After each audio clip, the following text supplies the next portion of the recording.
Good afternoon बच्चों। हाँ जी, इस बार टेस्ट कैसा हुआ फिर?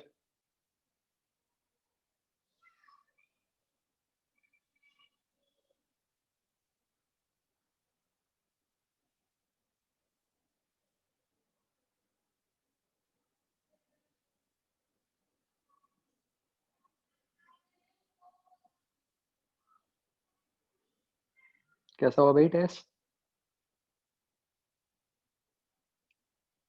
पहले से आसान था कि नहीं?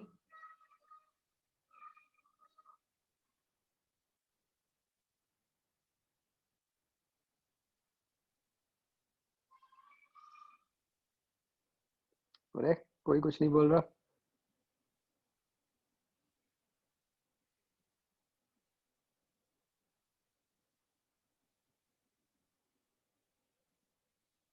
नितिश, कैसा हुआ तुम्हारा टेस्ट?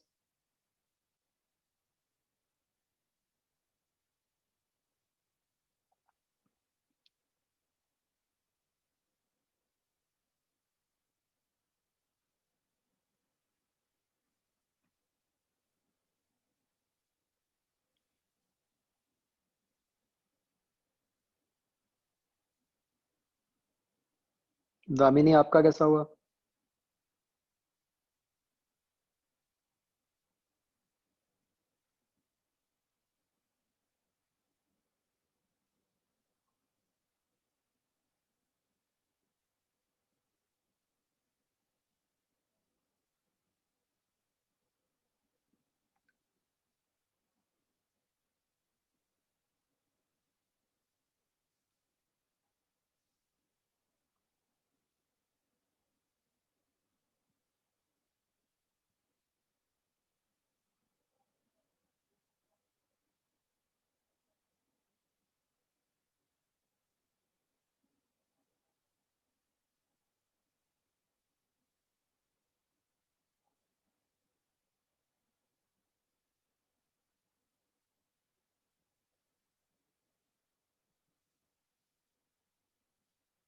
ओके।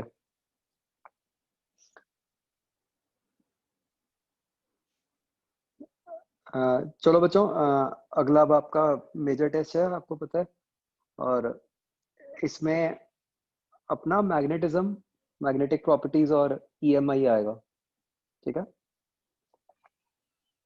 ईएमआई थोड़ा सा ही रह गया पार्ट अपना, मतलब 2 लेक्चर्स में हो जाएगा वो पूरा। सर इलेक्ट्रोस्टैटिक्स तो में फिर आएगा, मतलब उसके पीछे वाला कोर्स। इलेक्ट्रोस्टैटिक्स भी बताओ, आप बताओ। डालना है इलेक्ट्रोस्टैट्स? नहीं सर, पहले ही सिलेबस बहुत ज्यादा है बायो वगैरह का भी, सर मत डालो। इतना ही ठीक है, ये कर लो, बहुत है। हाँ जी सर। ऐसे भी उसके सर 4-5 टेस्ट हुए ही हुए हैं शुरू में। हाँ हाँ, उसका तो काफी हुआ था। Yes sir. यही आएगा, magnetism, magnetic properties and EMI.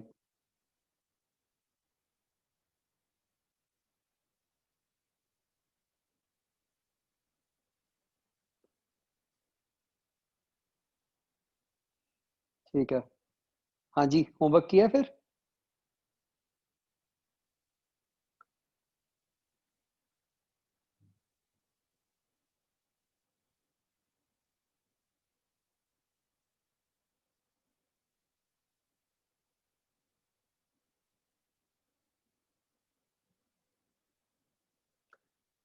एक भाई, हमने वो सोचा था एक कि एक दिन कुछ करेंगे अलग।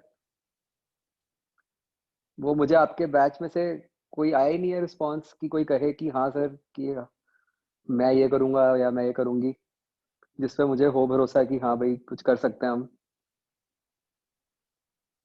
बाकी सब बैच वालों में तो फिर भी था कि इतने लोगों ने इतना कुछ किया।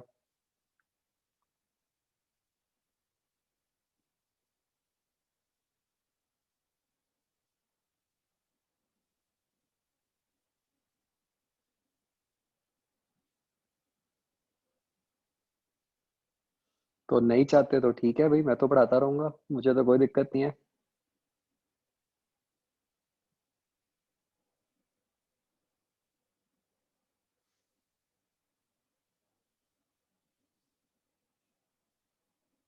कोई गेम सोच लेते हैं, गेम्स खेल लेंगे।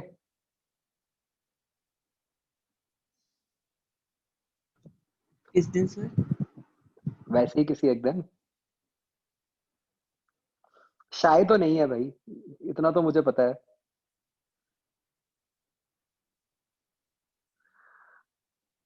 अरे मैं मोबाइल पे नहीं कह रहा, गेम खेल लेते हैं।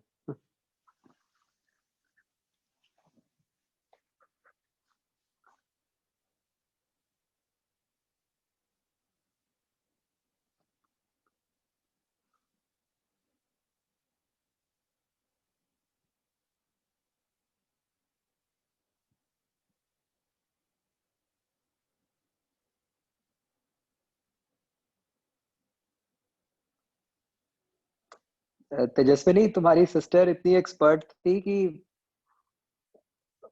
वो तो अगर कभी उस टाइम पे टीचर ना जाए ना क्लास में, वो खुद ही संभाल लेती थी पूरी क्लास, और गेम घूम खिला के काम चला लेती थी, गप्पे मार के। तुम भी करो कुछ।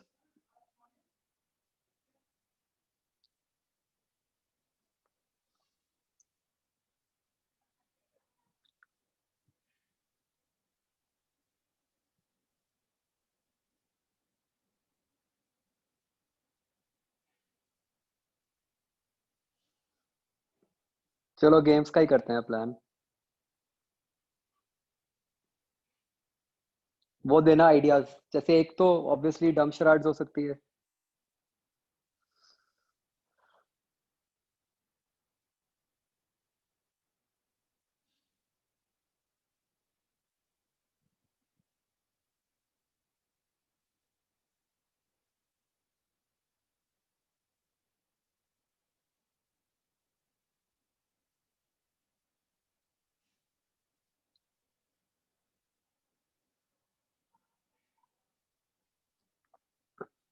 और मुझे देना कुछ आइडियाज, मैं भी सोचूंगा। फिर let's keep fun day free.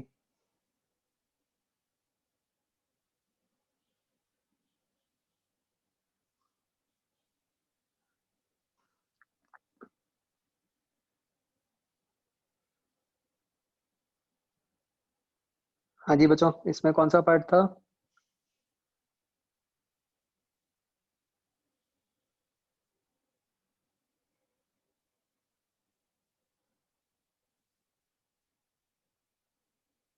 आई।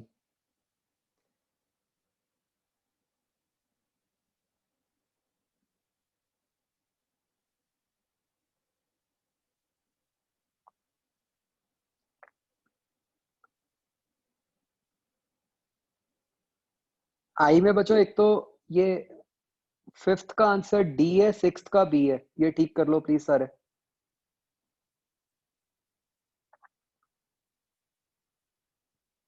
दोबारा सुन लो बच्चों, फिफ्थ का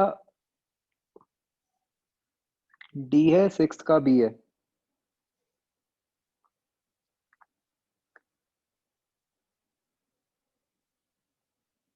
अच्छा।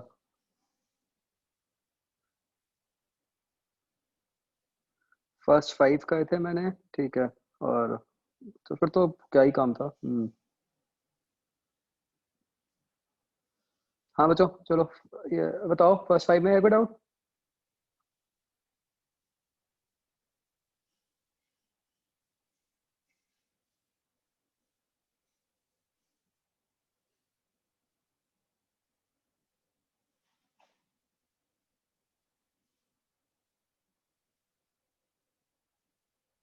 Exercise one.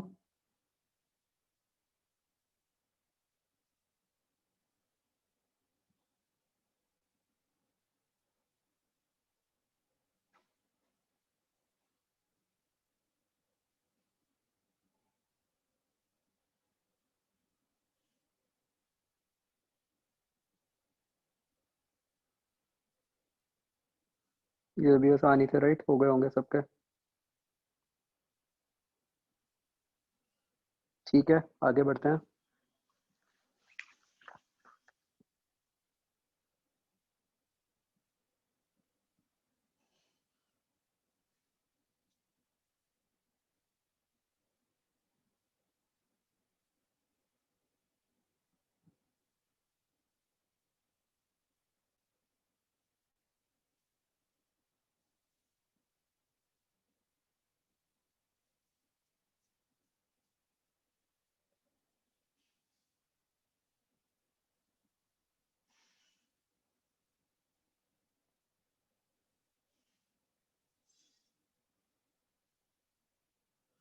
बच्चों यहाँ तक किया था हमने?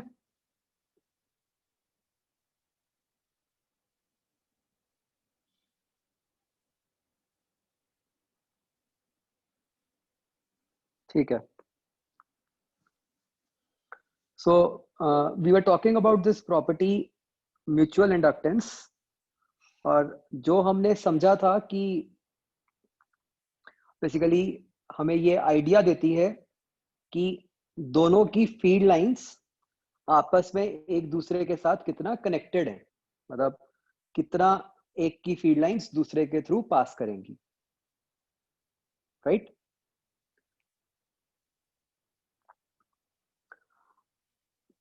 तो ये हमने रिजल्ट लिखा था बच्चों म्यूचुअल इंडक्टेंस का कि phi2 is equal to mi1.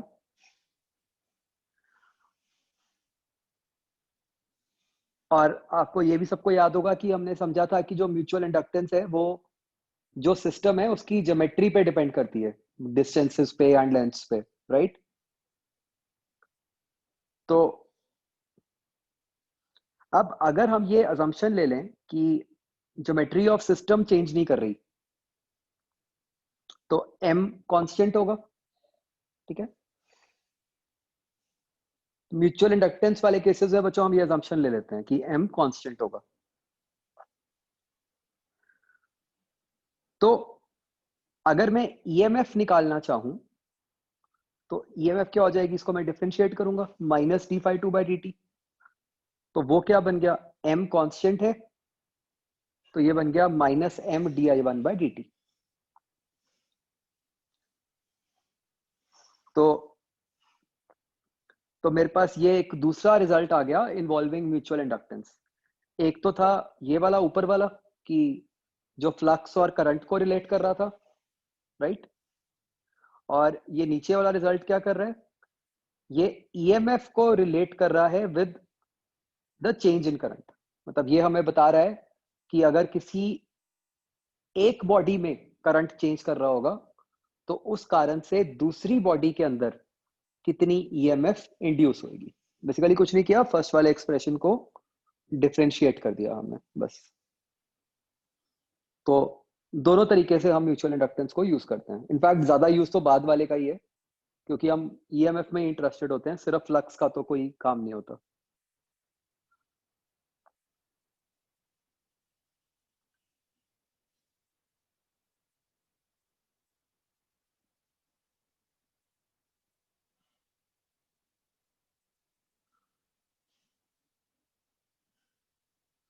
ठीक है, तो यहां से देखो बच्चों एक और यूनिट्स बन गए म्यूचुअल इंडक्टेंस के. इस रिलेशन से निकालो क्या यूनिट्स बन गए.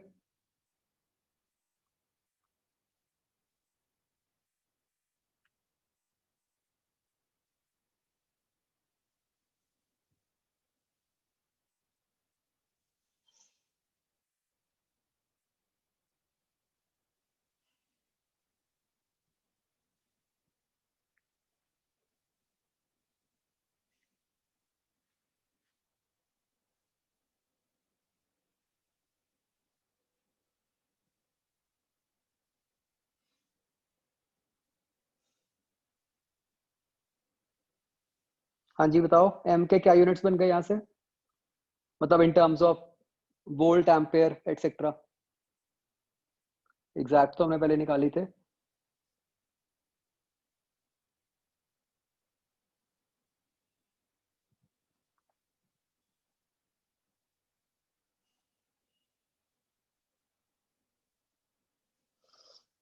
तो इसको जब आप मल्टीप्लाई करोगे ये क्या बन गया, वोल्ट सेकंड पर एम्पेयर. अब वोल्ट अपॉन एम्पेयर क्या होता है, रेजिस्टेंस ओम. तो इसके दूसरे यूनिट्स बन गए ओम इंटू सेकेंड,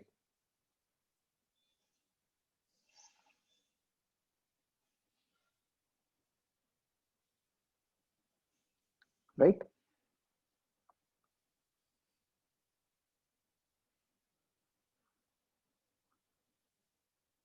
तो बच्चों ये ऊपर वाले रिजल्ट से हम एवरेज ईएमएफ भी निकाल सकते हैं, राइट? तो एवरेज में बस क्या हो जाएगा, D I by D T की जगह delta I by delta T आ जाएगा.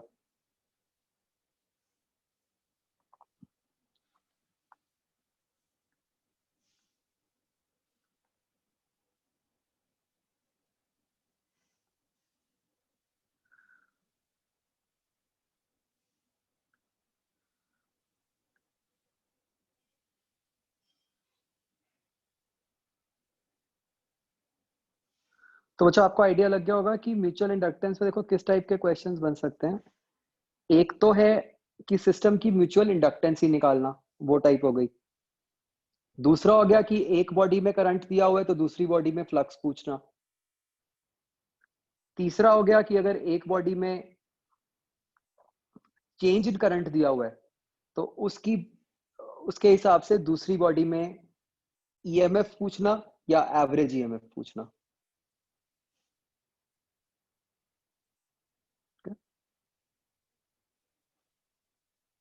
Clear to all?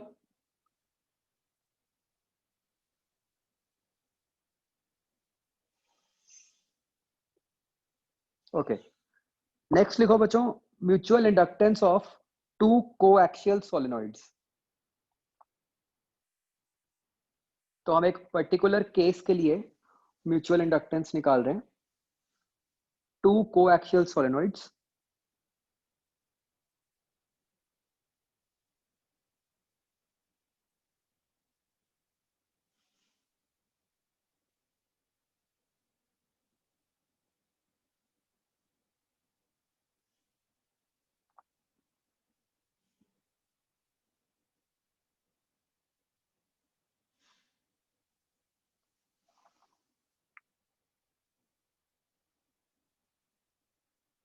तो ये बच्चों कुछ इस तरीके का अरेंजमेंट है।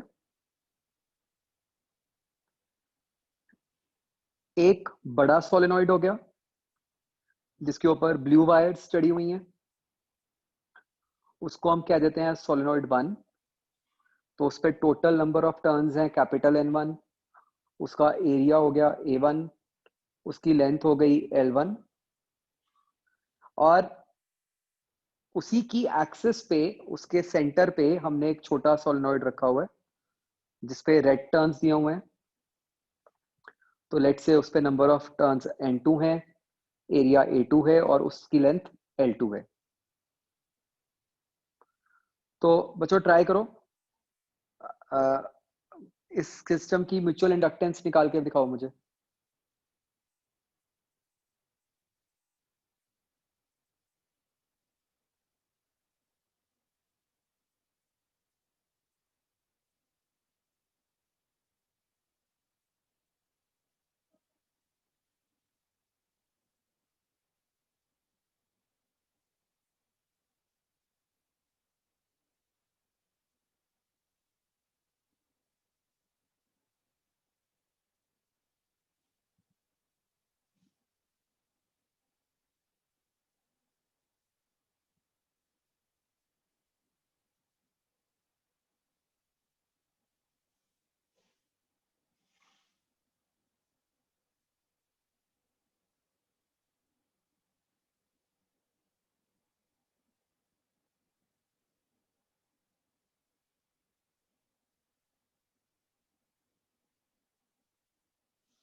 अब ये आपने सोचना है कि आप मतलब phi2/I1 निकालोगे या phi1/I2 निकालोगे, राइट? तो बिल्कुल आसान है, बताओ क्या आंसर आएगा।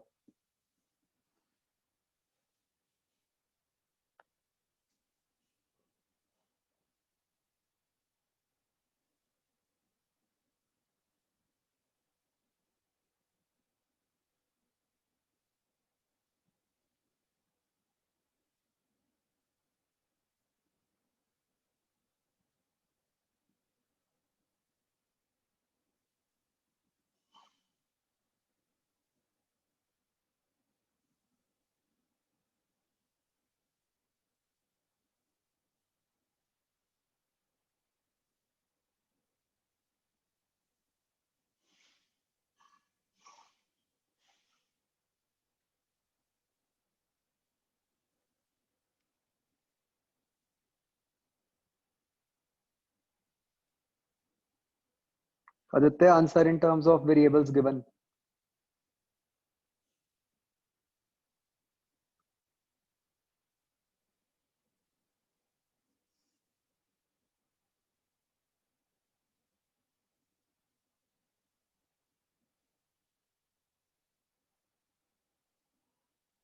वो N1 N2 absolute number of turns है। यस, कैपिटल में लिखा है मैंने, देखो।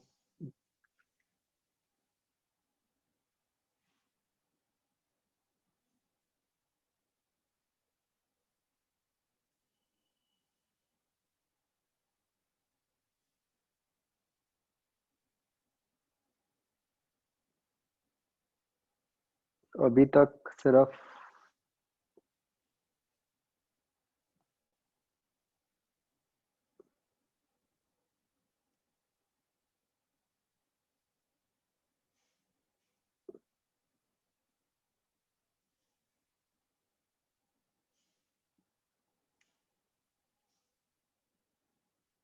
एक ठीक है, मुस्कान।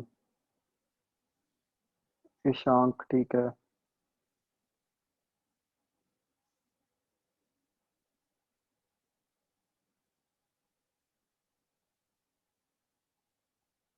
आदित्य ठीक है। मनमंदर ठीक है।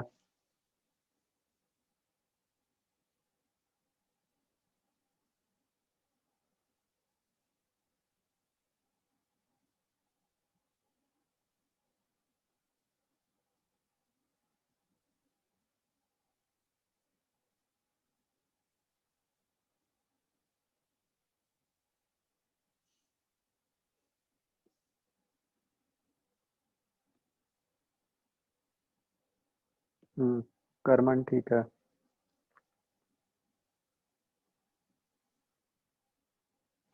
तेजस्विनी ठीक है।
हाँ, मैंने लिखा है कि वन इज रॉन्ग।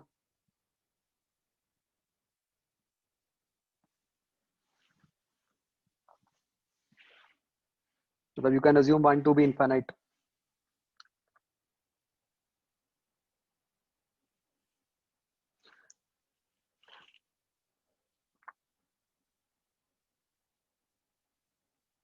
करो बच्चों ध्यान से, हो जाएगा आराम से।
कुछ नहीं, ए कौन सा है न्यूमरेटर में?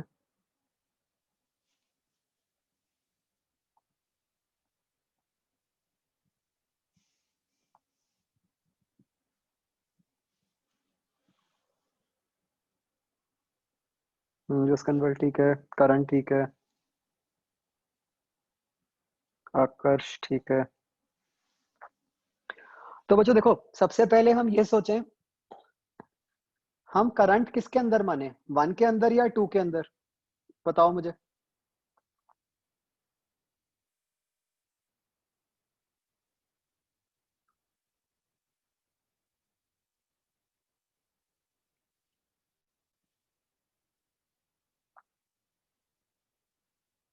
अगर हम करंट 1 में मानते हैं तो फ्लक्स 2 के अलोंग निकालनी होगी। तो 2 जो है वो 1 के बीच में रखा हुआ है,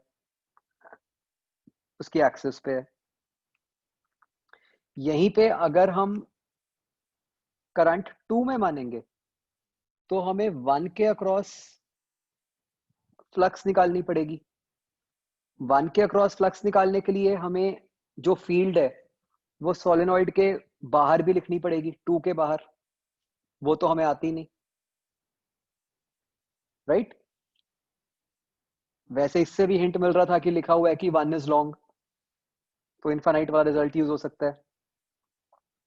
तो हम 1 के अंदर बच्चों करंट मानेंगे और उसके कारण 2 के थ्रू फ्लक्स लिखेंगे, क्योंकि हमें 2 जो है वो उसके बिल्कुल बीच में रखा हुआ है, उसकी एक्सिस पे, और एक्सिस पे तो हमें फील्ड लिखनी आती है।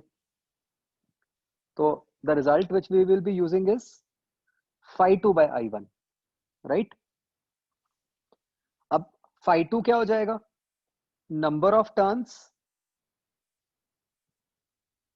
एक बार मैं लिख के दिखा देता हूँ बच्चों आपको। अब हम बॉडी 2 के थ्रू फ्लक्स लिख रहे हैं। सबसे पहले तो नंबर ऑफ टर्न से मल्टीप्लाई कर दो इनटू उसका एरिया बॉडी 2 का, A2, इनटू जो यहाँ पे फील्ड है। फील्ड किसके कारण है? V1 के कारण, अपॉन I1। तो N2 A2। अब B1 क्या हो गया? बड़े सोलेनॉइड के कारण एक्सिस पे field, mu naught NI। N क्या है? Number of turns per unit length.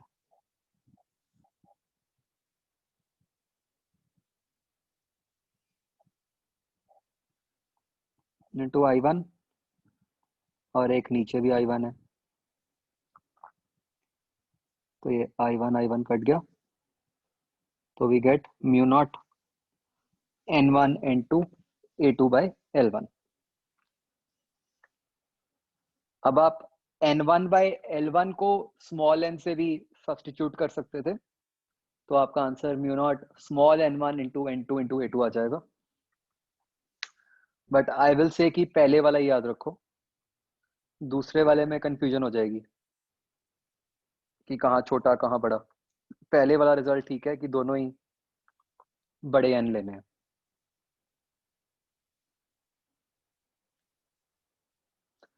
हाँ भाई बच्चों, देखो ये समझ आ रहा है रिजल्ट?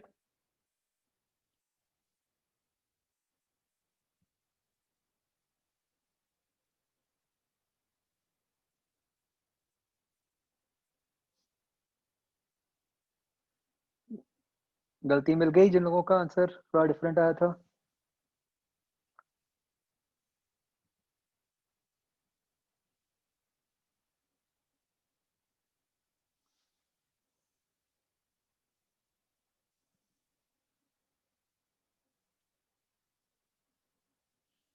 ये मतलब बोर्ड्स में आ सकता है, ठीक है?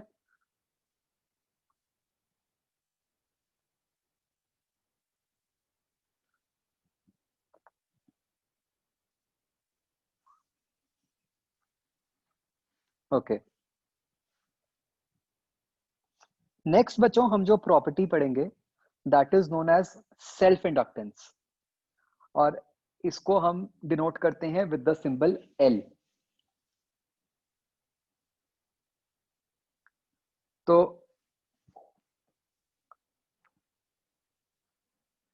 जैसे बच्चों हमने पहले पढ़ा था म्यूचुअल इंडक्टेंस। इंडक्टेंस दो तरीके की होती है, एक म्यूचुअल इंडक्टेंस और एक सेल्फ इंडक्टेंस। म्यूचुअल इंडक्टेंस का मतलब होता है कि किसी एक बॉडी में करंट के कारण दूसरी बॉडी के थ्रू कितनी फ्लक्स प्रोड्यूस होएगी, राइट। सेल्फ इंडक्टेंस का मतलब होता है कि किसी एक बॉडी में उसके खुद के करंट के कारण कितनी फ्लक्स प्रोड्यूस होएगी। ठीक है, वंस अगेन प्लीज ध्यान रखना है, म्यूचुअल वैसे तो नाम से ही समझ आता है, म्यूचुअल जो है वो दो बॉडीज के लिए बना हुआ है, सेल्फ जो है वो सिंगल बॉडी के लिए बना हुआ है। तो सेल्फ इंडक्टेंस में हम बात करेंगे कि किसी एक बॉडी में उसके खुद के करंट के कारण कितनी फ्लक्स आ रही है। ठीक है, तो सेल्फ इंडक्टेंस बच्चों स्पेसिफिकली यूज होती है for bodies of these shapes. मतलब चाहे तो आप एक कॉइल ले लो, चाहे एक स्प्रिंग टाइप शेप ले लो। तो इस केस में आप देखो क्या हो रहा है कि अगर हम इन बॉडीज के थ्रू करंट पास करवाएंगे तो इन्हीं के थ्रू ही फील्ड लाइंस निकल रही हैं, इजंट इट।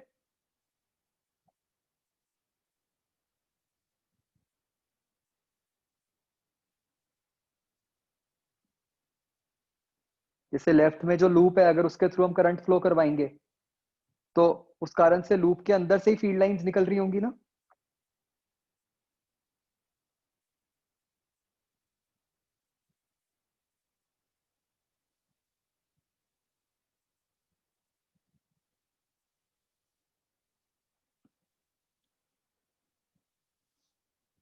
ओके, तो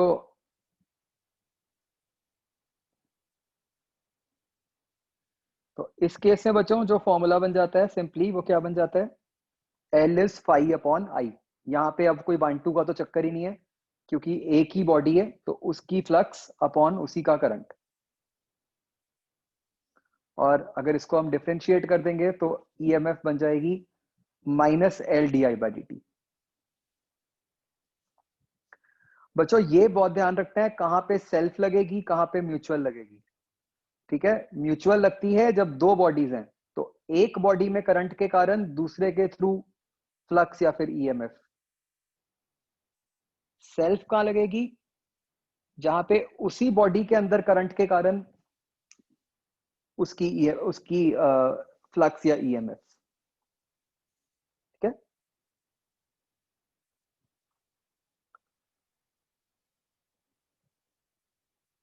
तो रिजल्ट्स वैसे सेम है, मतलब फाई अपॉन आई ही है, बट यहाँ पे फर्क ये है कि वो उसी बॉडी के लिए है। और ये जो सेकंड रिजल्ट है ये क्या बता रहे हैं कि भाई अगर उसी बॉडी के थ्रू कुछ करंट चेंज हो रहा है तो उसके अंदर कितनी ईएमएफ इंड्यूस होएगी। तो मतलब ये आई थिंक किसी ने एक बार क्वेश्चन पूछा था शायद पहले, तो इट इज पॉसिबल कि एक बॉडी के अंदर जो उसका खुद के कारण करंट चेंज हो रहा है उस कारण से उसके अंदर भी ईएमएफ इंड्यूस हो सकती है।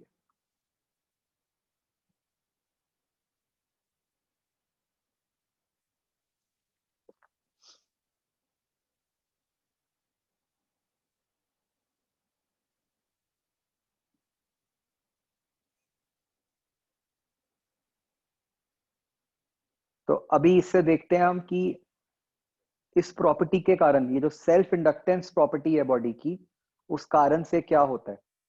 ठीक है,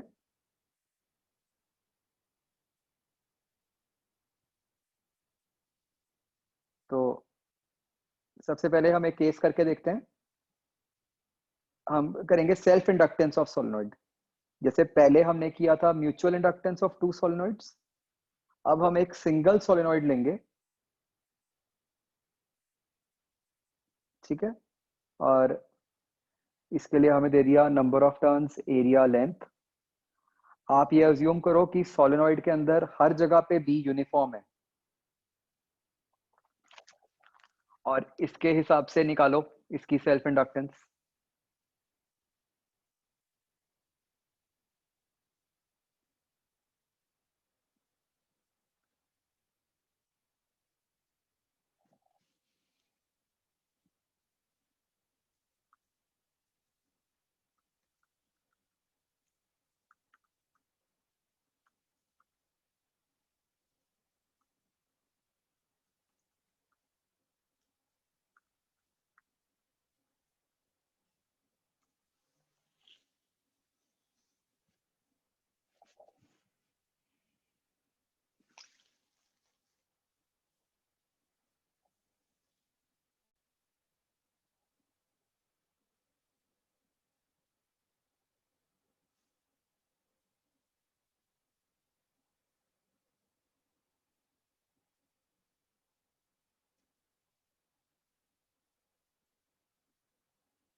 ठीक है, तेजस्विनी, करमन,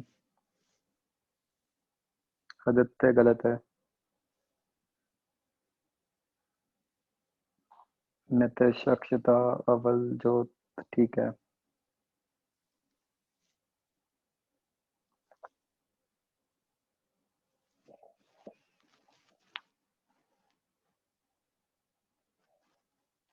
ईशांक ठीक है,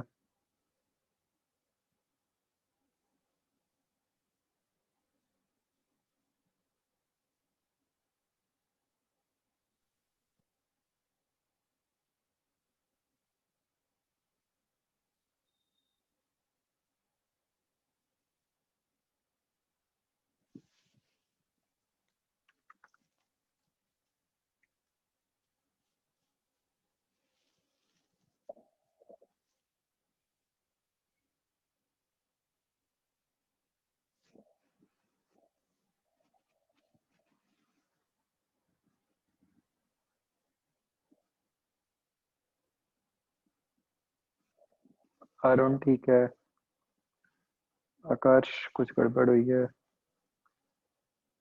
भव्य ठीक है,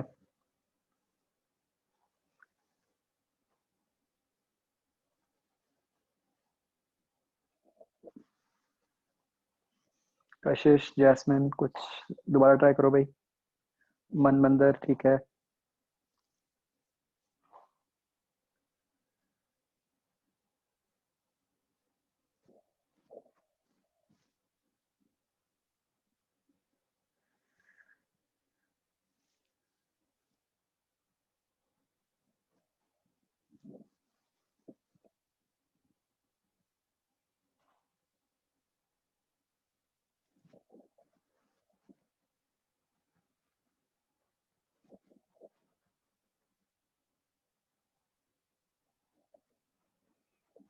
दीप ज्योत नहीं, कुछ कल गड़बड़ हुई है, ध्यान से करो भाई, ऊपर वाला रिजल्ट देखो, बिल्कुल उससे क्लियर आइडिया लग रहा है कि कैसे करना है।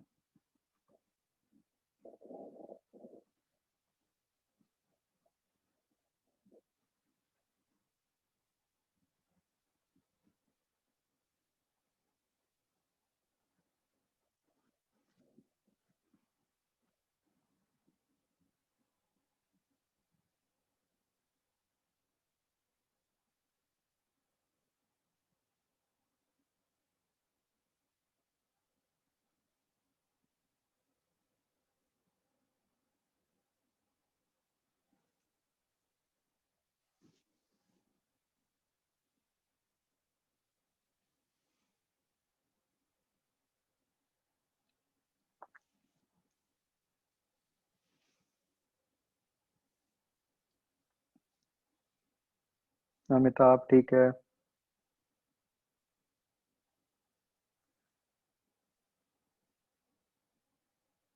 कशिश ठीक है, खुशनीत ठीक है।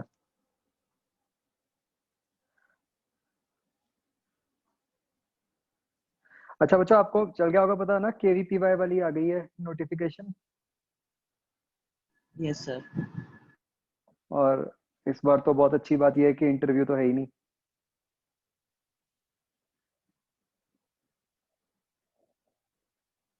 जैस्मिन ठीक है,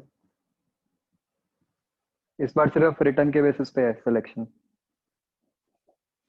तो बुरी बात यह भी है कि मतलब पहले ये होता था कि एटलीस्ट स्टेज 1 तो क्लियर हो जाता था ज्यादा बच्चों का, तो अब तो सीधा ही बस 1000 बच्चे ही आएंगे, मतलब जो भी इनका नंबर है।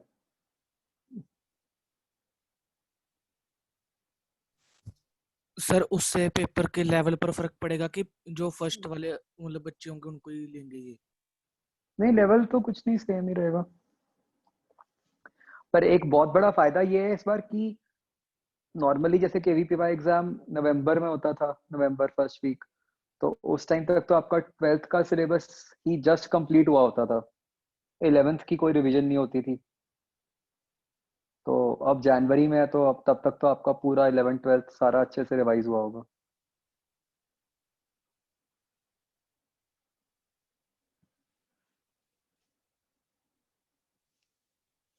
हाँ जी, तो इस केस में क्या होगा, फाई अपॉन आई। अब फाई क्या हो गया, field into area, mu nought small n I into area into number of turns. बच्चों ये ध्यान रखो, इन क्वेश्चंस में हमेशा नंबर ऑफ टर्न्स में गलती होती है।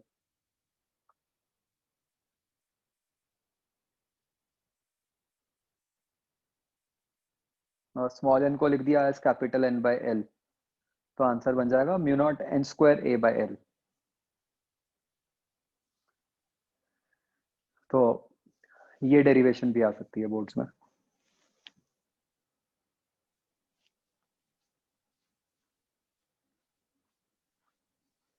तो आप देखो रिजल्ट सिमिलर सा ही है म्यूचुअल वाला, बस उसमें N1 N2 थे, यहाँ पे तो वो सेम ही हो गया N।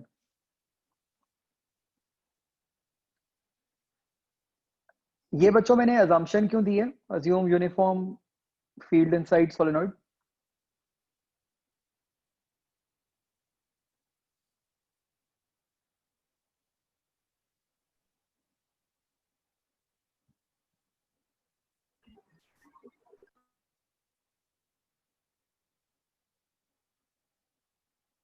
तो दो प्रॉब्लम्स थी, एक तो एजेस पे हाफ हो जाता है ना, mu nought N I by two हो जाता है।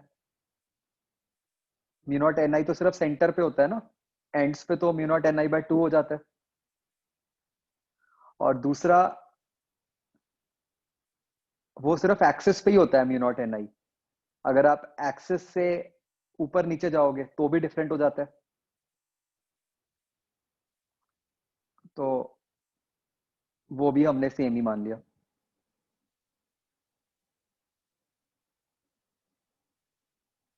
तो तो बच्चों चाहे ये मेंशन्ड हो चाहे ना हो, आपने आंसर ऐसे ही निकालना है सेल्फ इंडक्टेंस का, ठीक है, और दूसरे कोई तरीके से आप निकाल ही नहीं सकते।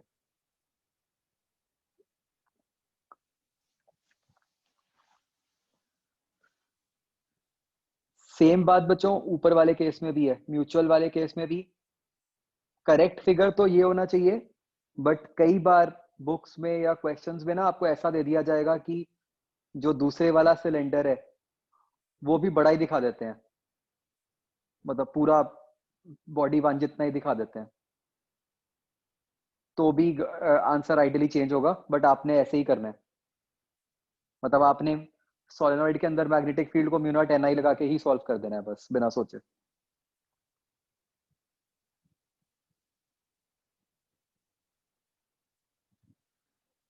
अंडरस्टूड।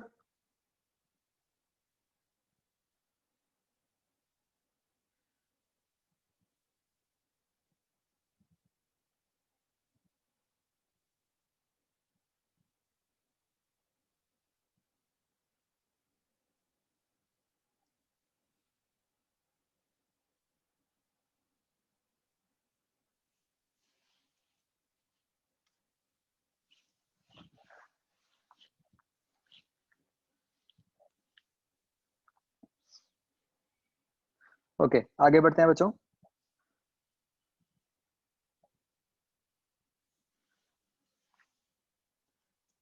तो नेक्स्ट लेट अस सी कि एक सर्किट के अंदर इंडक्टर का क्या रोल रहता है। Inductor means any body which has some self inductance, ठीक है।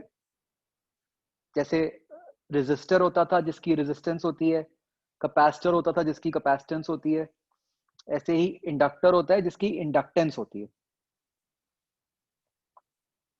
ठीक है। तो इंडक्टेंस प्रॉपर्टी है क्या, हमें ये समझ आ रहा है, उस कारण से वो एक ईएमएफ इंड्यूस कर सकती है बॉडी। तो अभी हम समझेंगे कि वो ईएमएफ इंड्यूस करने से होता क्या है।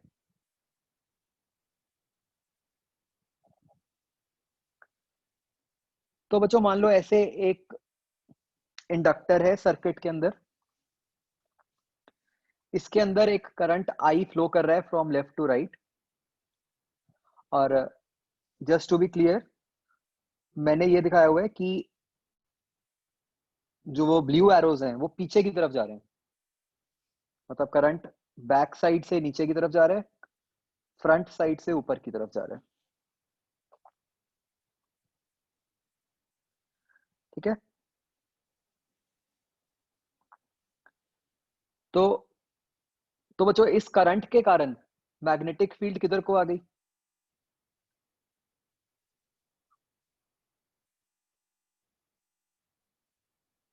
टुवर्ड्स लेफ्ट आ गई, देखो।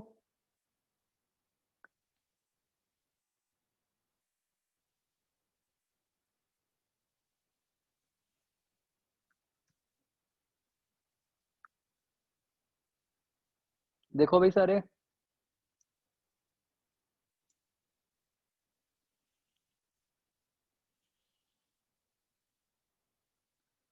तो ये मैग्नेटिक फील्ड आ गई टुवर्ड्स लेफ्ट। ठीक है, अब बच्चों मान लो कि ये करंट आई जो है वो किसी कारण से बढ़ रहा है। ठीक है, सर्किट में हमने पीछे से कुछ भी चेंज किया, चाहे हमने वोल्टेज बढ़ाई, चाहे हमने रेजिस्टेंस कम की, उस कारण से सर्किट के अंदर करंट आई जो है वो बढ़ना शुरू हो गया। मैग्नेटिक फील्ड की डायरेक्शन एक बार फिर से क्लियर कर लो बच्चों। बैक साइड पे करंट अंदर को जा रहा है, नीचे को जा रहा है। जो कॉइल की फ्रंट साइड है, जो आपकी तरफ है, उसमें करंट ऊपर को जा रहा है। तो फिंगर्स कर्ल करो, थंब लेफ्ट की तरफ आएगा।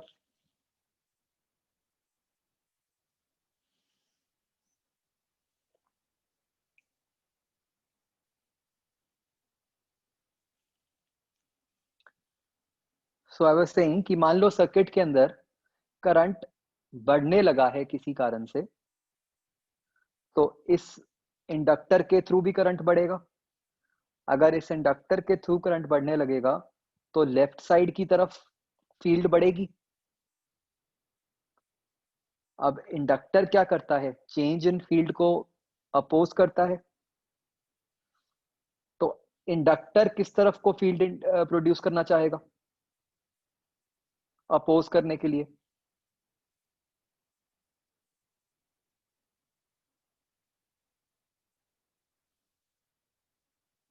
राइट की तरफ। अगर वो राइट को चाहिए तो उस कारण से करंट कैसा प्रोड्यूस होना चाहिए? जो पहले फ्लो कर रहा था उसके ऑपोजिट।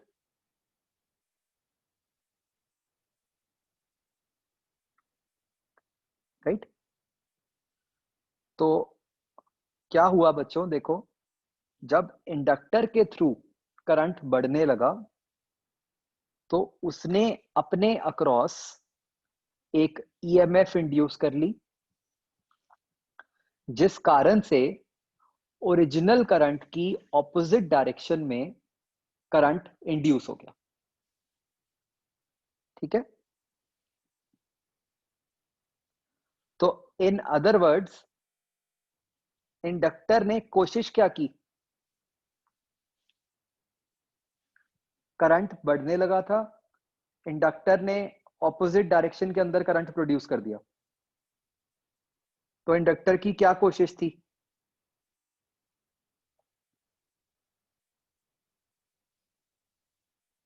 कि वो सर्किट के अंदर जो करंट है उसके चेंज को अपोज करे। ठीक है, इंडक्टर चाह रहा था कि सर्किट के अंदर करंट चेंज ना हो। राइट, क्योंकि अगर करंट चेंज होगा तो फिर उसके अक्रॉस फ्लक्स चेंज होगी।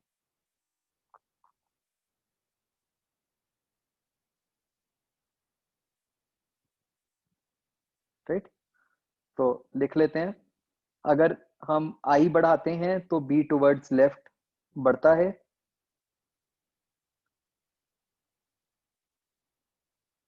ठीक है, तो इसको अगर अपोज करना है तो उसके लिए ऑपोजिट डायरेक्शन में करंट इंड्यूस हो जाएगा।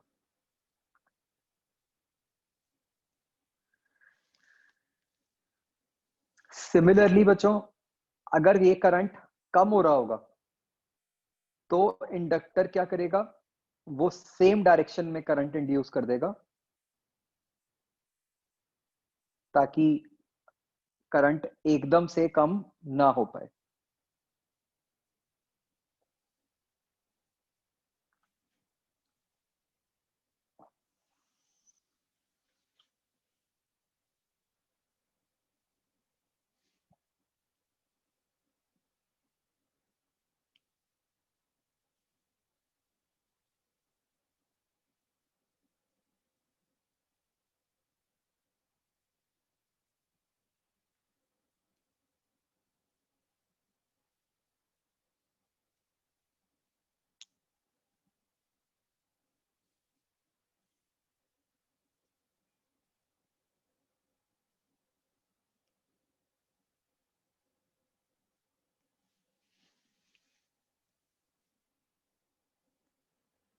राइट बच्चों?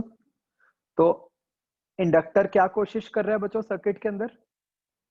इंडक्टर कोशिश कर रहा है कि सर्किट के अंदर, करंट के अंदर कोई चेंज ना हो। okay? So an inductor opposes any change in current through it.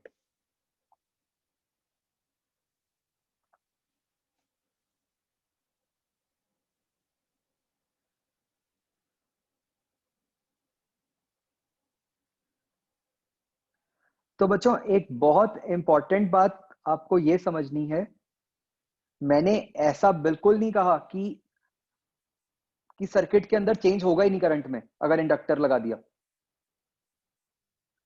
ठीक है, मैंने ये कहा है कि इंडक्टर करंट के अंदर चेंज को अपोज करता है। ठीक है, तो इंडक्टर के होने के कारण चेंज तो होगा, बट ये चेंज पहले के कंपैरिजन में बहुत ही स्लो हो जाता है। ठीक है, तो इंडक्टर क्या करता है, वो चेंज को स्लो डाउन कर देता है, सडन चेंज नहीं आने देता।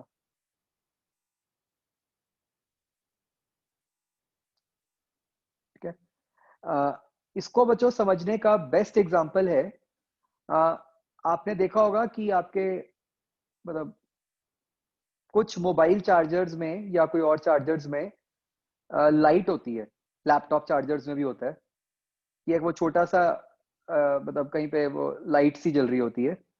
अब जब आप वो स्विच ऑफ करते हो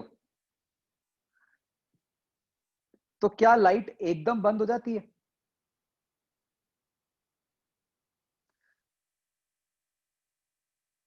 आपने देखा लाइट थोड़ी देर बाद बंद होती है, राइट?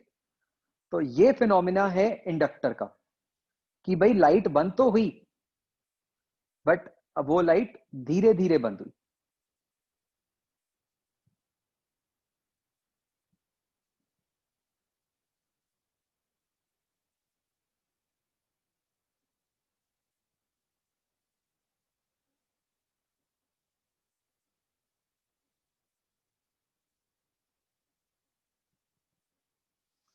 तो ये लिख लो कि it slows down any change in current in the circuit.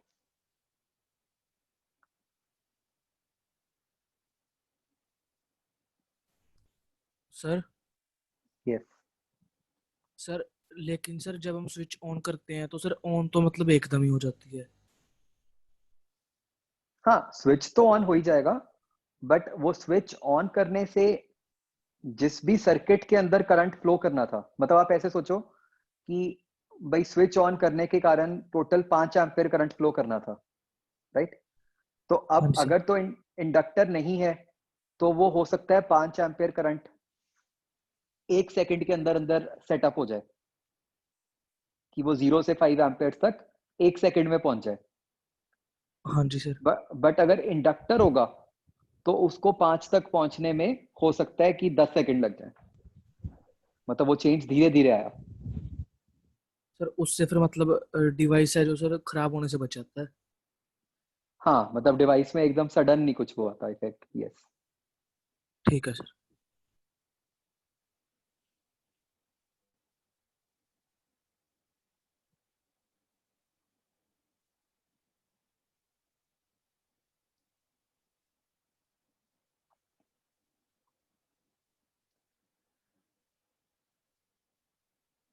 बच्चों 11th में ऐसी कौन सी प्रॉपर्टी थी जो जिसमें हम ऐसे ही लिखते थे कि वो अपोज करती है, जैसा है वैसा ही रखना चाहती है? फ्रिक्शन। नहीं नहीं नहीं, फ्रिक्शन नहीं, दोबारा सोचो। फ्रिक्शन तो फ्रिक्शन मतलब फ्रिक्शन अपोज तो करती थी, बट फ्रिक्शन तो मतलब लॉस ही करवा देती थी ना, एनर्जी लॉस करवा देती थी।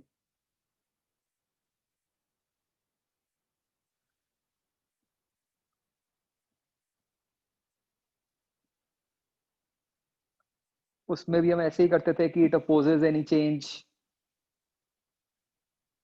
In dash dash dash. बताओ क्या था?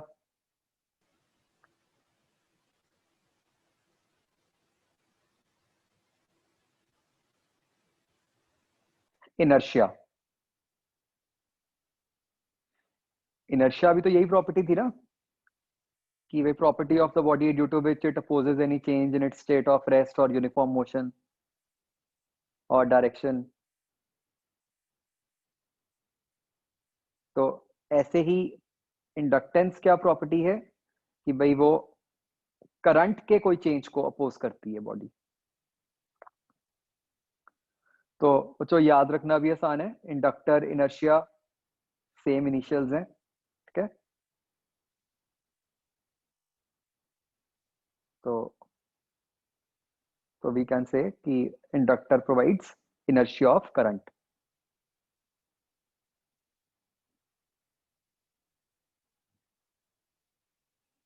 जितना सर्किट की इंडक्टेंस ज्यादा होगी उतना उसके through change in current late आएगा।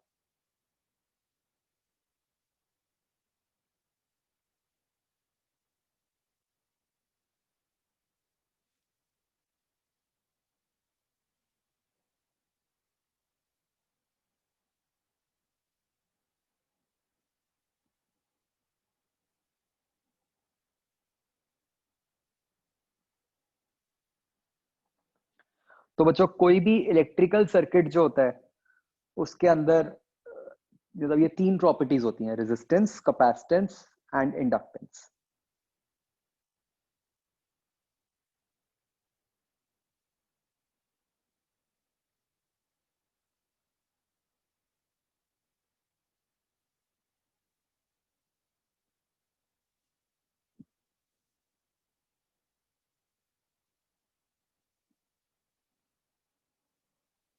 ठीक है बच्चों, क्लियर हो गया यहाँ तक?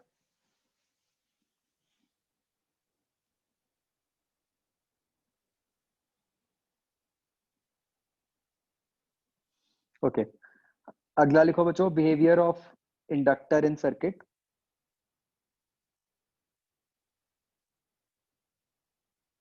मतलब हमने ऊपर लिख तो लिया ही है, बस इसको हम अब मतलब क्वांटिफाई कर दें, इसको मैथमेटिकल फॉर्म दे दें कि भाई एग्जैक्टली क्या होगा।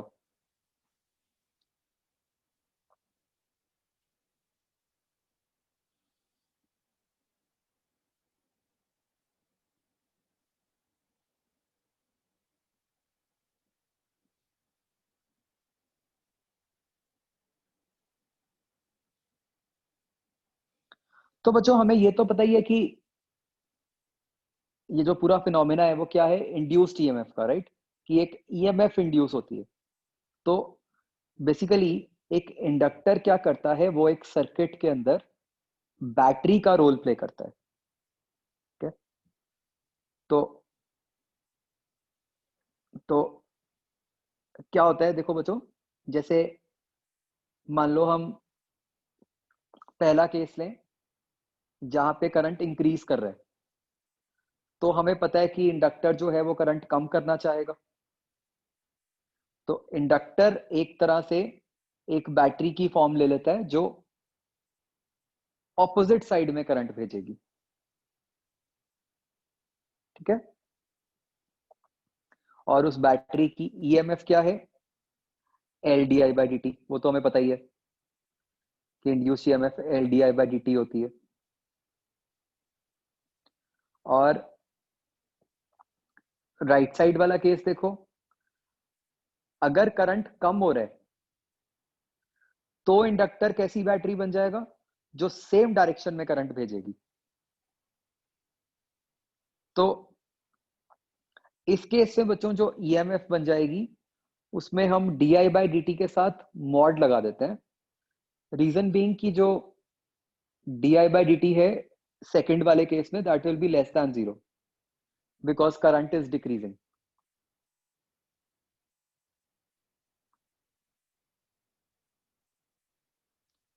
फर्स्ट केस में D I by D T is positive because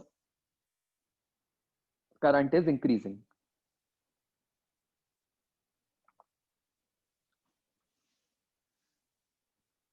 क्या ये समझ आ रहा है बच्चों? हमें मतलब हमेशा सर्किट के अंदर इंडक्टर के बिहेवियर को समझने के लिए क्या करना है, इंडक्टर को बैटरी से रिप्लेस कर देना।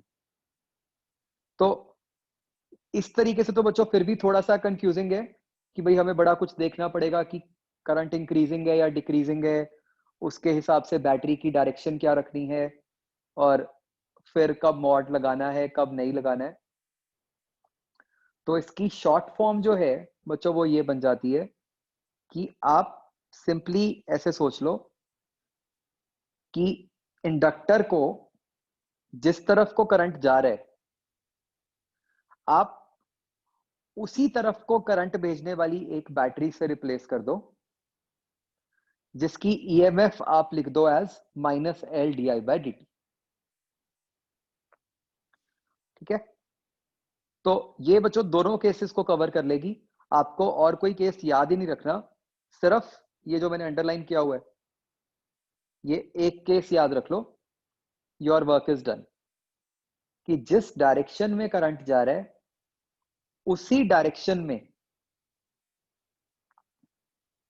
करंट भेजने वाली एक बैटरी से रिप्लेस कर दो, और उस बैटरी की ईएमएफ -L/di/dt लिख दो। कोई मॉड नहीं लगाना, कुछ नहीं करना, अपने आप साइंस विल टेक केयर, और आपका जो सही आंसर है वो आ जाएगा। हम चाहते तो उल्टा भी कर सकते थे कि करंट की ऑपोजिट डायरेक्शन में बैटरी लगा दो और फिर उसकी ईएमएफ लिख दो L/di/dt। मतलब माइनस ना लगाओ, माइनस को क्या किया आपने, पोलैरिटी चेंज कर दी। बट सिर्फ एक केस याद रख लो, उसी से अपना काम चल जाएगा।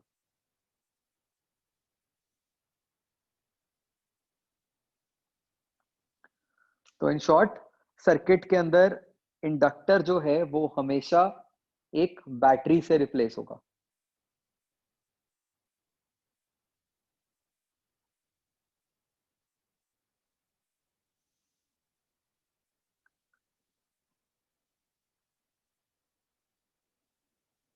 तो अगर तो आइडियल इंडक्टर है बच्चों तो वो आइडियल बैटरी से रिप्लेस होगा।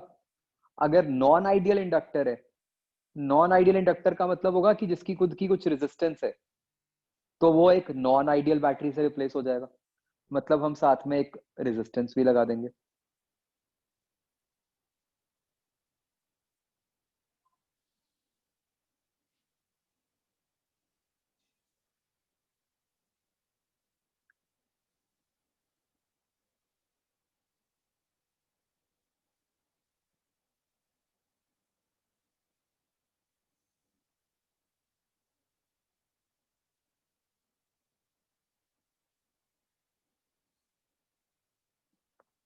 देखो बच्चों ध्यान से,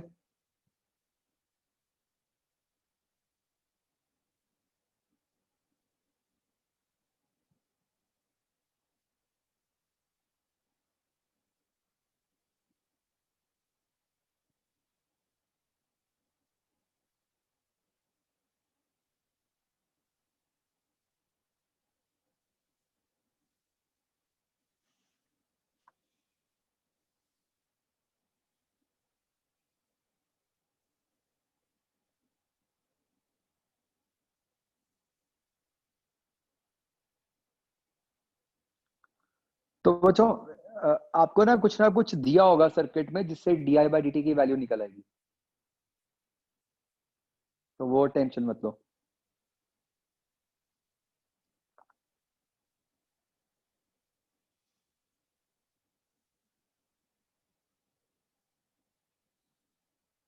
ओके, एक सेकंड सर, ऊपर दिखाना जहाँ पे लिखा है कि ऑपोजिट करंट इंड्यूस होता है पॉइंट्स। यहाँ हाँ जी, एक सेकंड बस। ठीक है।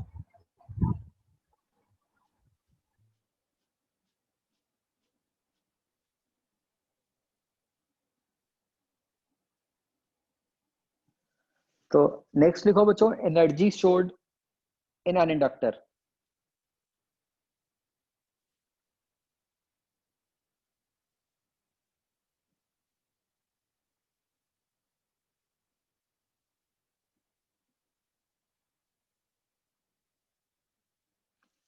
तो बच्चों क्योंकि इंडक्टर करंट चेंज को अपोज करता है, ठीक है, तो जो भी एक्सटर्नल एजेंट है उसको एक्स्ट्रा मेहनत करनी पड़ती है सर्किट के अंदर करंट भेजने के लिए या कोई भी चेंज करने के लिए। तो जो उसकी एक्स्ट्रा मेहनत है वो इंडक्टर के अंदर स्टोर हो जाती है in the form of energy, ठीक है। तो मैंने इसीलिए बोला था बच्चों कि आप इसको फ्रिक्शन से नहीं रिप्लेस कर सकते। फ्रिक्शन वाले केस में भी हमें एक्स्ट्रा मेहनत करनी पड़ती है, बट हमारी जो एक्स्ट्रा मेहनत होती है वो लूज हो जाती है सराउंडिंग्स में हीट वगैरह की फॉर्म में। इंडक्टर के केस में इंडक्टर उस एनर्जी को स्टोर कर लेता है, मतलब उसने आपकी मेहनत को एटलीस्ट वेस्ट नहीं होने दिया, अपने पास स्टोर करके रख लिया। तो मान लो ऐसे एक इंडक्टर है, ये अभी आ रहे हैं हम कौन सी एनर्जी,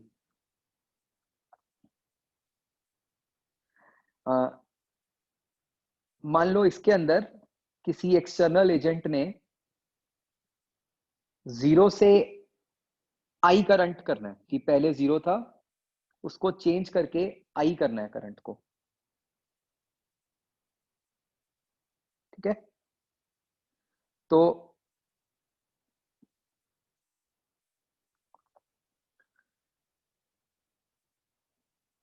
ये लिख लो एक लाइन,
ओके। तो बच्चों अब हमें क्या करना है, हम ये समझ चुके हैं कि हम तो इंडक्टर को एक बैटरी से रिप्लेस कर देंगे। तो लेट्स से कि कभी इंडक्टर के अंदर करंट एक्स जा रहा था, तो we replace it with a battery, और उस बैटरी की ईएमएफ क्या हो गई, -L dx/dt,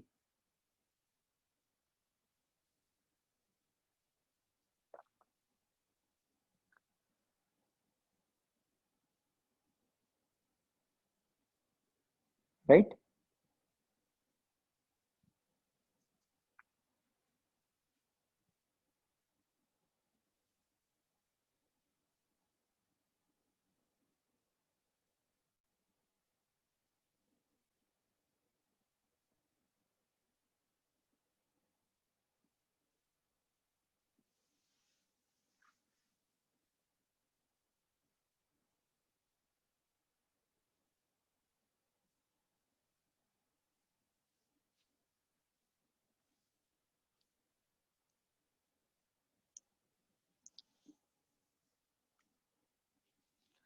तो अब बच्चों कोई भी बैटरी की पावर क्या होती है,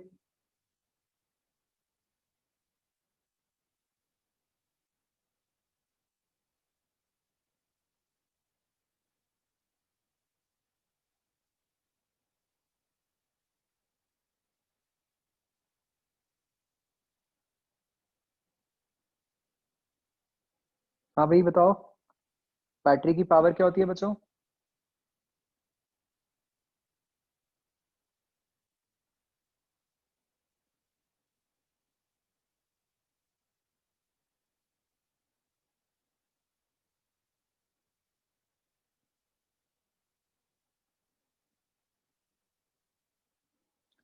बोलो भाई।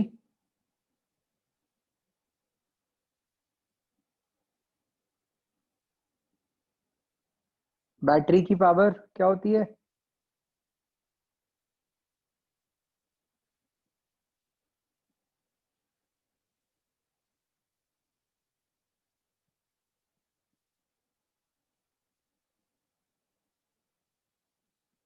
अच्छा, बैटरी का वर्क डन क्या होता है?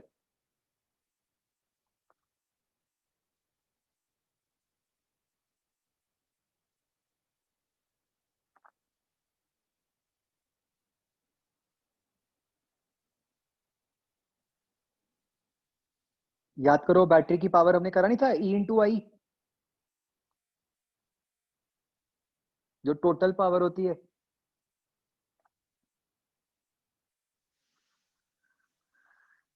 राइट, तो इस केस में इसकी भी हो गई। ई क्या है? -L/di/dt, dx/dt into current x। और पावर है क्या? dE/dt, rate of change of energy.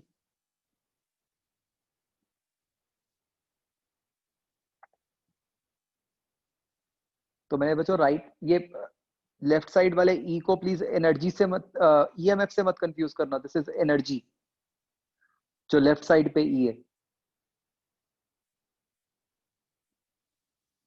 क्या किया मैंने बस ईएमएफ की वैल्यू को पुट कर दिया ऊपर से, -L/dx/dt, और आई की वैल्यू को पुट कर दिया एज एक्स।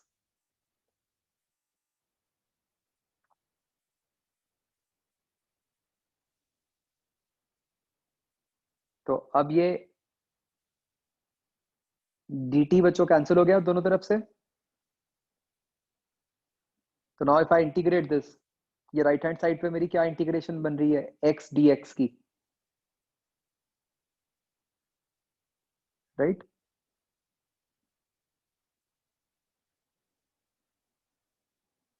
अब इसमें x की लिमिट्स क्या डलेंगी? 0 से i, initial current 0, final current i। तो ये एनर्जी क्या बन गई हमारी? Half -12 Li²। मुझे बताओ बच्चों, इस माइनस साइन की क्या सिग्निफिकेंस है?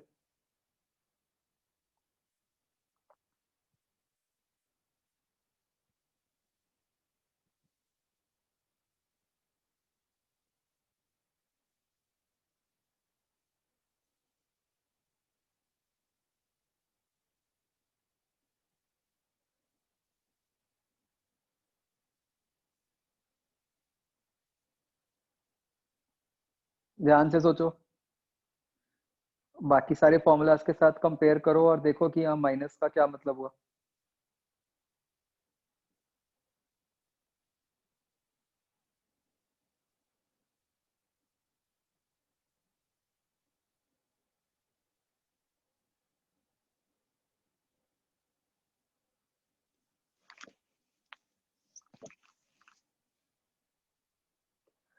तो बच्चों, जब हम बैटरी की एनर्जी पावर लिखते हैं E/I, या रेजिस्टर की पावर लिखते हैं I²R, ये सारी पॉजिटिव होती हैं। पॉजिटिव का क्या मतलब है? कि ये पावर उस बॉडी से हमें मिल रही है। ठीक है, वो दे रही है एनर्जी, बॉडी एनर्जी। यहाँ पे माइनस का क्या मतलब है? कि इतनी पावर ये बॉडी खुद खा गई, या इतनी एनर्जी जो है ये बॉडी खुद इसने अपने पास रख ली। तो वी कैन नॉट से कि इट इज डिसिपेटेड, लूज नहीं हुई है। ये एनर्जी बॉडी ने अपने पास रख ली है, अपने अंदर स्टोर कर ली है।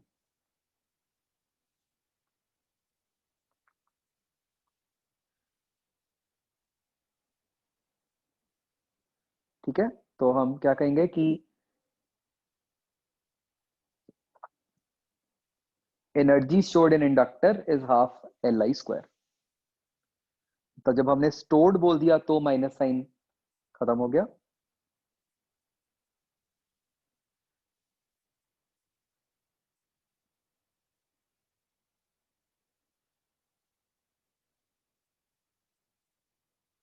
तो ये ½ Li² बन गया। कैपेसिटर के केस में ½ CV² होता था, यहाँ पे ½ Li² बन गया।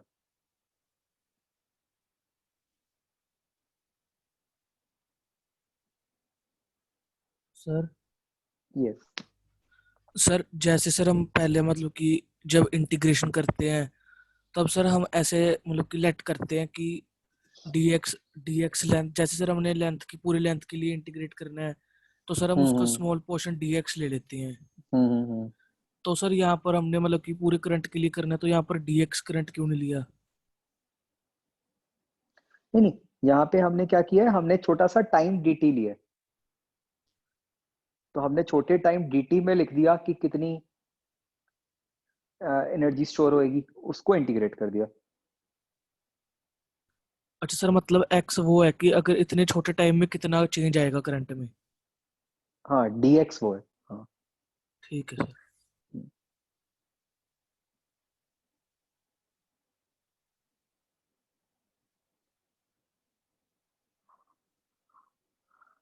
और बच्चों ये एनर्जी जो है ये स्टोर कहाँ पे हो रही है, half L I square?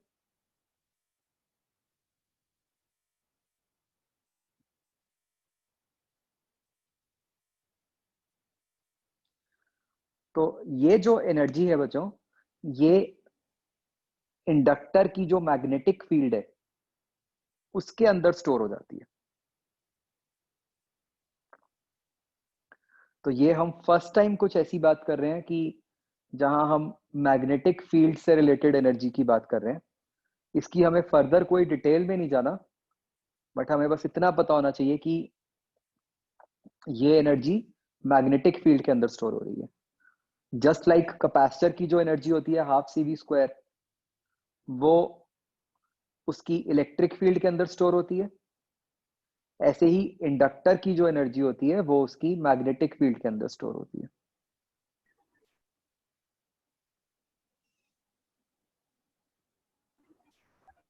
Excuse me sir. Yes. Sir हम ये बोल सकते हैं कि अगर किसी फील्ड में एनर्जी स्टोर हो रही है तो वो फील्ड स्ट्रांग होनी चाहिए, और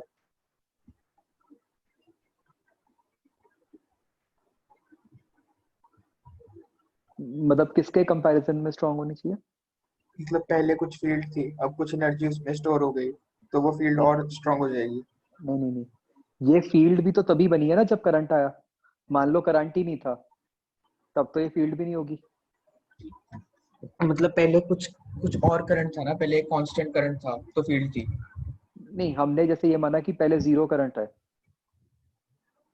हम जीरो नहीं, से आई यहाँ तो लेके आए। हमने मान लिया ना जीरो है, बट प्रैक्टिकल में हाँ तो हम हाँ। यही बोलते हैं कि हम आई से उसको और बढ़ा रहे हैं, तो उसने अपोज किया। मतलब दोनों तरफ हो सकता है, बढ़ा भी रहे हो सकते हैं, कम भी कर रहे हो सकते हैं, कुछ भी हो सकता तो है। बढ़ाएंगे तो स्ट्रेंथ ऑफ फील्ड भी बढ़नी चाहिए, मतलब मतलब सीधा उसमें आई और पे एनर्जी डिपेंडेंट स्टोर हो है। रही है। सी बी इज डायरेक्टली हाँ जी। Dependent on I. तो आई बढ़ेगा तो बी भी बढ़ेगा। Yes. But what you need to ठीक है। अंडरस्टैंड इज कि even if we are reducing I, still energy is getting stored in inductor.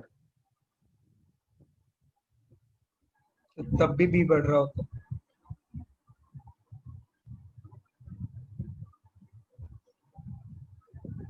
B से कैसे कंपेयर करोगे आप? या तो आप सीधा ऐसे कहो कि बी जो है वो भी तो आई पे ही डिपेंडेंट है। हाँ जी। लेकिन जब आई कम हो रहा है तब भी तो एनर्जी स्टोर हो रही है, इंडक्टर और के एनर्जी अंदर अगर जितनी मैग्नेटिक एनर्जी फील्ड में स्टोर स्टोर हो हो रही रही है। होगी, तो यस इंडक्टर के अंदर जितनी एनर्जी स्टोर हो रही होगी उतना बी स्ट्रांग हो रहा होगा। कह सकते हो। लेकिन फिर जब आई हम कम कर रहे होते हैं, मतलब आई इज डिक्रीजिंग, उस केस में क्यों, मतलब बी तो फिर उसमें कम होना चाहिए उस हिसाब से, लेकिन एनर्जी उसमें स्टोर हो रही है, डाउट ही है। नहीं तो उस केस में क्या होगा कि कोई एक्सटर्नल एजेंट होगा जो ले जाएगा एनर्जी। इंडक्टर की एनर्जी को भी कम ही होना पड़ेगा ना, अगर आई कम हो रहा है तो हाफ एल आई स्क्वायर भी फाइनली तो छोटा ही हो जाएगा। ठीक है। ठीक है। ठीक है बच्चों, तो प्लीज सिमिलैरिटीज देखो कैपेसिटर के साथ। वहां पे हाफ सी वी स्क्वायर था, यहाँ पे हाफ एल आई स्क्वायर आ गया। वहां पे एनर्जी इलेक्ट्रिक फील्ड के अंदर स्टोर हो रही थी, यहाँ पे एनर्जी मैग्नेटिक फील्ड के अंदर स्टोर हो रही है। ठीक है। वहां पे एनर्जी चार्ज पे डिपेंडेंट थी, यहाँ पे एनर्जी करंट पे डिपेंडेंट है। वहां पे बच्चों एक टर्म पढ़ी थी हमने, एनर्जी डेंसिटी, वो क्या थी?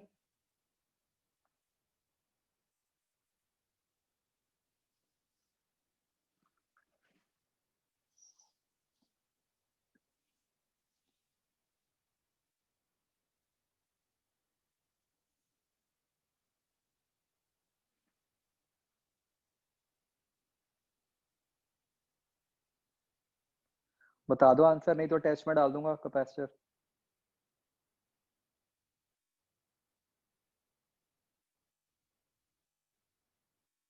क्या थी भाई energy density of electric field?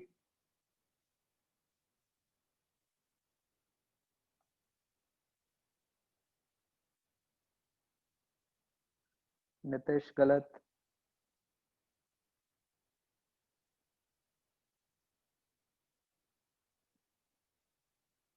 करण गोयल गलत। Yes, that was energy upon volume. उसकी वैल्यू क्या आ गई थी? Half epsilon nought E square,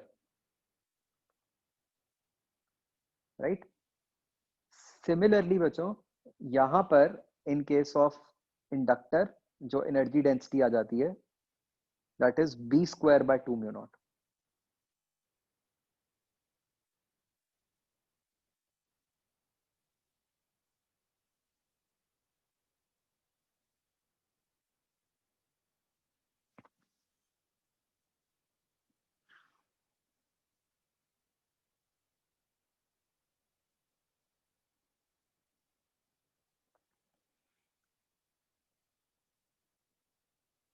ठीक है, तो बहुत इंपॉर्टेंट रिजल्ट है। जैसे वहां था half epsilon nought E square, यहाँ पे आ जाता है B square by 2 mu not.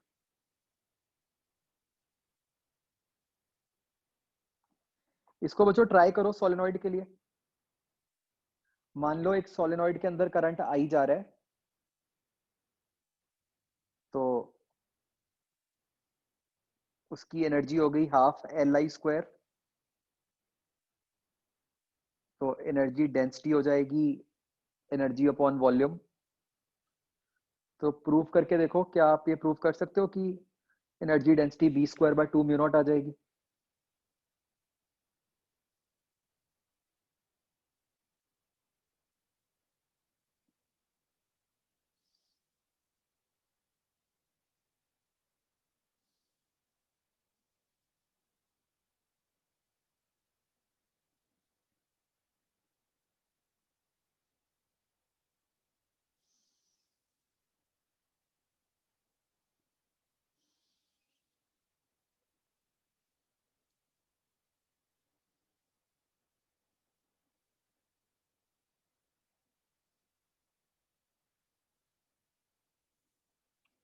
मतलब आपको ये प्रूव करना है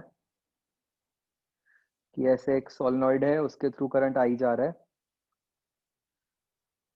तो ट्राई टू प्रूव कि एनर्जी डेंसिटी जो होगी वो B square by 2 mu nought होगी।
हो गया बच्चों?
राइट बच्चों, डन?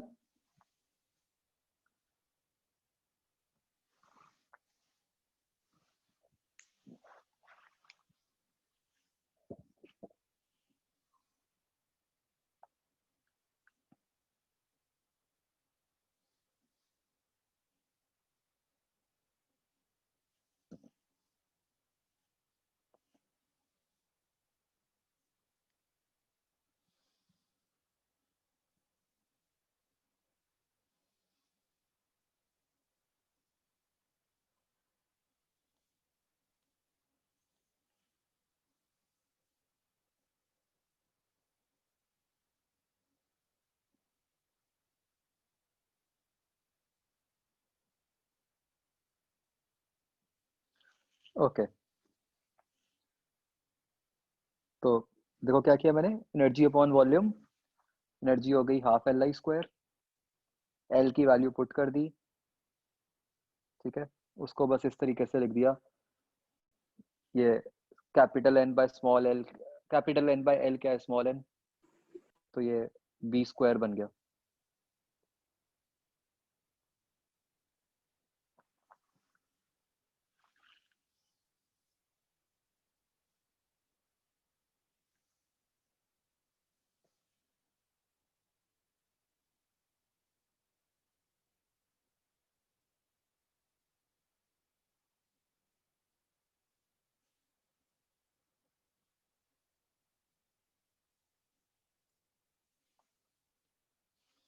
ठीक है बच्चों, तो आपका होमवर्क है नेक्स्ट टाइम के लिए एक्सरसाइज 01 का बच्चों जी और आई पार्ट कंप्लीट करना, ठीक है?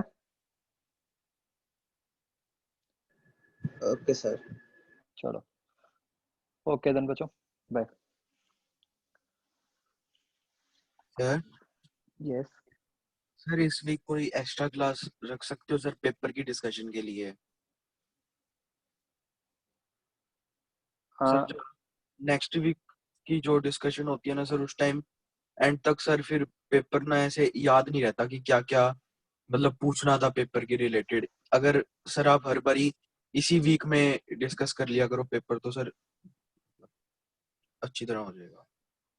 हाँ ऐसे कर लो, कोई प्रॉब्लम नहीं है, हाँ, और मैं बता दूंगा, इसी वीक रख लेंगे।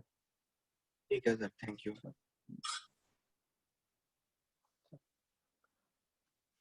चलो ओके बच्चों, बाय।